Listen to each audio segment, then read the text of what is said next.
Olá, meu querido amigo, seja muito bem-vindo. Você que está do outro lado, você sabe que aqui na nossa sala online de estudo é sempre um prazer ter você do outro lado para juntos estudarmos mais um tema especial da Palavra de Deus. Que bom que você está aqui, comprometido e aí dedicado a esse estudo que a cada dia nós postamos aí no canal. Muito bem, vamos orar neste momento. Pai bendito, mais uma vez estamos aqui para aprender do Senhor, que é manso e humilde de coração, através da Bíblia Sagrada. Nos ajude a entender que o Senhor nos venha estar conosco hoje e sempre. Amém. Qual é o tema de hoje? Hoje vamos falar sobre o santuário. O santuário. Você sabia que Deus mandou construir um santuário aqui na terra? Pois é. Qual é o propósito? Qual foi o objetivo de Deus mandar construir um santuário aqui na terra? Essas e outras questões nós iremos agora estudar na Palavra de Deus. Então abre a sua Bíblia já no livro de Êxodo, capítulo 25, versículo 8. Êxodo 25, versículo 8 diz assim: E me farão um santuário para que eu possa habitar no meio deles. Então qual foi o objetivo, o propósito de Deus mandar construir um santuário aqui na terra? Para que Deus pudesse habitar no meio do seu povo. O que isso nos ensina, meu querido? Nos ensina que Deus é um Deus de relacionamento. Deus quer estar perto do seu povo. Deus quer estar no meio do seu povo. Deus quer estar com você.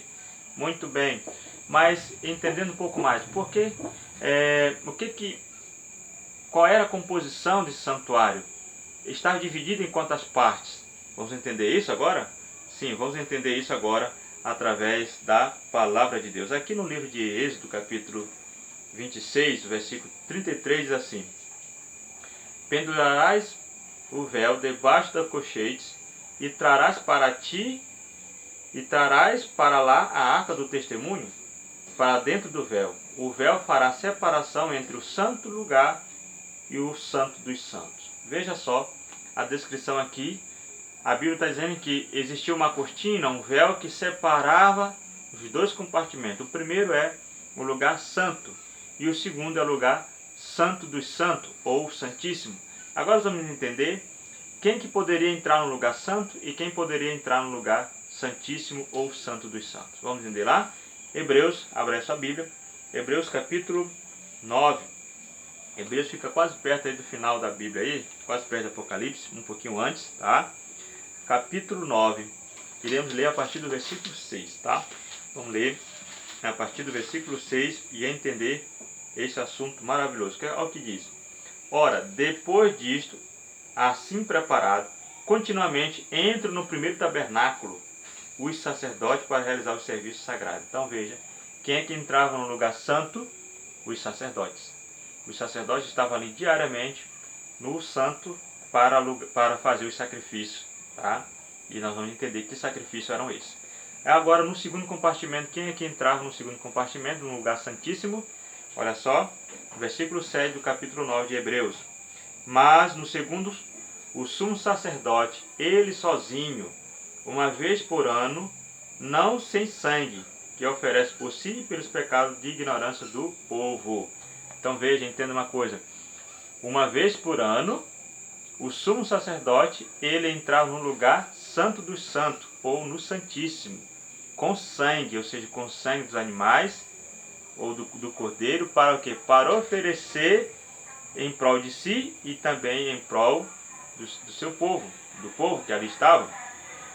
Então aqui nós temos exatamente as divisões e as ações, as atividades, quem podia fazer essas atividades dentro do lugar santo e do lugar santíssimo. Agora vamos entender qual eram essas atividades que eram feitas no lugar, no santuário, tá bom?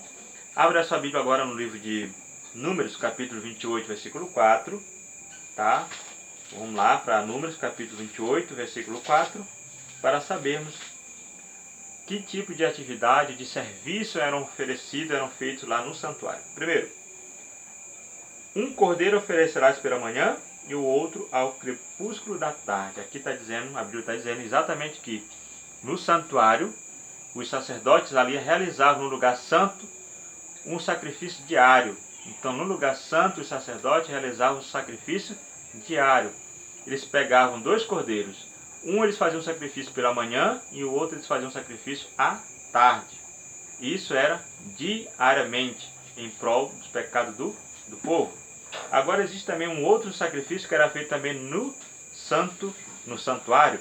E que sacrifício é isso? Levítico, capítulo 4, no versículos 27 a 29. Vamos voltar um pouquinho agora. O capítulo 4 de Levítico, versículos 27 a 29, diz: se qualquer pessoa do povo da terra pecar por ignorância, por fazer alguma das coisas que o Senhor ordenou se não fizesse, e se tornar culpada, ou se o pecado em que ela caiu lhe for notificado, trará para a sua oferta uma cabra sem defeito, pelo pecado que cometeu, e porá a mão sobre a cabeça da oferta pelo pecado, e a imolará no lugar do holocausto. Entendeu aqui? Então, um outro serviço que era feito aqui, um outro sacrifício que era feito aqui, era o sacrifício pelo pecador. Então, no santuário, era realizado o sacrifício diário, era realizado o sacrifício pelo pecador, e existia também um terceiro sacrifício, que também é muito importante e essencial no santuário que é realizado. Agora vamos lá para o livro de Levítico. Levítico 16, versículos, iremos ler a partir do verso 8 até o verso 10. 16, do verso 8 até o versículo 10, diz assim: lançará sorte sobre os dois bodes, uma para o Senhor e o outro para o bode emissário. Arão fará chegar o bode sobre o qual cair a sorte para o Senhor e oferecerá por oferta pelo pecado. Verso 10. Mas o bode sobre que cair a sorte para o bode emissário será apresentado vivo perante o Senhor para fazer expiação por meio dele e enviá-lo ao deserto como bode emissário. Veja só que aqui no santuário também era realizado um sacrifício chamado de expiação. O que é esse sacrifício de expiação? Era um sacrifício anual e ele era feito uma vez por ano, e quem realizava esse sacrifício era o sumo sacerdote. Tá? Aqui você viu falar de dois bodes, um era sacrificado ao Senhor e o outro era enviado para o deserto com o pecado do povo que cometeu durante todo aquele ano. Isso aqui é uma alusão exatamente sobre Satanás, como ficará também na terra, desolada, destruída, sem ninguém para tentar. Ele também será como esse bode, que vai morrer no final da vinda de Cristo, na volta de Cristo. Após 1000 anos ele receberá a sentença de morte eterna, levando consigo todo o pecado do povo. Deu para você entender até aqui? Muito bem. E quando é que o santuário terrestre, então, ele perde a vigência, né? Quando é que o santuário terrestre ele deixa de exercer o seu papel de sacrifício, de realizar o sacrifício? Lá no livro de Mateus, capítulo 27, agora o Novo Testamento, capítulo 27, versículo 50, olha só o que nos diz. 27, versículo 50 diz assim: e Jesus, clamando outra vez com grande voz, entregou o Espírito. Versículo 51. Eis que o véu do santuário se rasgou em duas partes, de alto a baixo, tremeu a terra e fenderam-se as rochas. Então aqui diz que o santuário terrestre, ele deixa de exercer esse papel de sacrificar os animais a partir do momento que Jesus Cristo morreu na cruz. Então, quando Jesus morreu na cruz, eis ali então ao verdadeiro sacrifício que até então era representado no santuário terrestre. Então, quando Jesus morre na cruz, o santuário terrestre ele deixa de exercer o seu papel de sacrificar animais para obter perdão e salvação. Está dando para você entender? E agora, qual é o santuário que está agora em vigência e quem está nele? Vamos entender isso à luz da palavra de Deus, lendo em Hebreus capítulo 8. Hebreus, quase perto aí do final da Bíblia, quase perto de Apocalipse, um pouco antes. Capítulo 8, versos 1 e 2, diz assim: ora, o essencial das coisas que temos dito, que possuímos tal sumo sacerdote que se assentou à destra, olha só, do trono da majestade nos céus, como ministro do santuário e do verdadeiro tabernáculo que o Senhor erigiu, não o homem. Então veja, quem é que está agora em vigência? É o santuário celestial. E quem está ministrando no santuário celestial? É o próprio Jesus como sumo sacerdote. Esse santuário celestial, como a Bíblia própria diz, ele foi erguido pelo próprio Deus e não o homem. E qual é o convite que Deus faz hoje para mim e para você? Lá no livro de Hebreus, no capítulo 4, no versículo 16, um texto, uma mensagem maravilhosa para você. Espero que você aí atente para essa mensagem. Olha só o que ele nos diz. 4,16.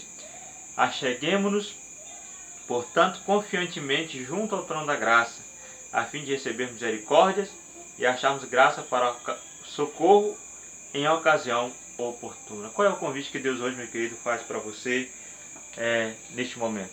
Deus está fazendo um convite hoje para você. Deus está fazendo um convite para você a aceitar Jesus Cristo como seu sumo sacerdote.